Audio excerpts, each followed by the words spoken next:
Hello, আসসালামু আলাইকুম। সবাই কেমন আছেন? আজকে কয়েকদিন ধরে আমার প্রচুর পরিমাণে জ্বর, ঠান্ডা আর সেরকম পরিমাণে কাশি।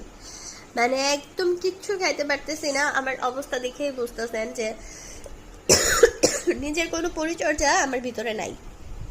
যাই হোক, দুপুরবেলা আমার শাশুড়ি মা ফোন দিয়ে জিজ্ঞেস করতেছে কি অবস্থায়, কি করতেছো, কেমন আছো। পরে বললাম যে আম্মা কিছুই খাইতে পারতেছি না, একদম মুখে সব তিতা তিতা লাগতেছে।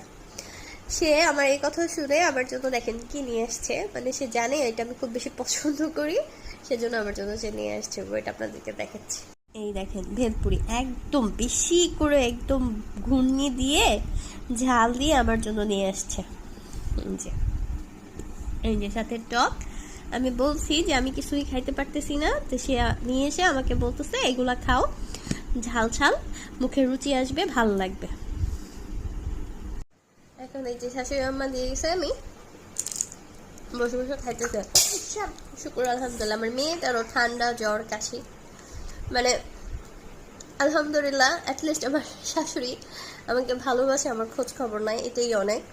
একটা মেয়ের জন্য আসলে এটাই অনেক কিছু, যে তার শ্বশুরবাড়ির লোকজন তার খোঁজ খবর নেবে। যাই হোক, এখন তো সবারই আসলে ঠান্ডা জ্বর, সবার জন্যই মানে খারাপ লাগে। দাঁড়ো বাবা। সো এই তো, এই পর্যন্তই। তো সবাই আমাদের জন্য দোয়া করবেন, আমরা যেন মামি খুব তাড়াতাড়ি সুস্থ হয়ে যায়, ভালো হয়ে যায়। সবার জন্যই আসলে খারাপ লাগে, সবাই এখন এই সিজনে সবারই ভাইরাস জ্বর। সো এই তো, সবাই ভালো থাকবেন, সুস্থ থাকবেন। আল্লাহ হাফিজ।